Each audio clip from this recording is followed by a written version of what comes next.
This is my review on the LEGO Technic dump truck set number 42147.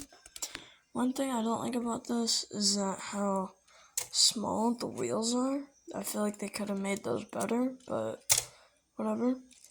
One thing I like about it is that it steers, and with this knob down here, you can dump the bed like that.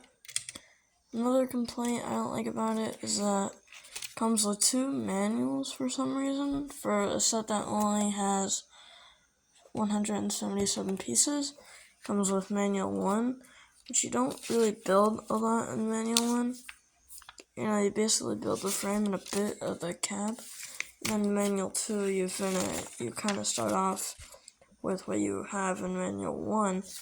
So yeah, and this is also a 2-in-1 Technic set, like most of them. You can build an excavator or the dump truck, but you have to go online. There's the link.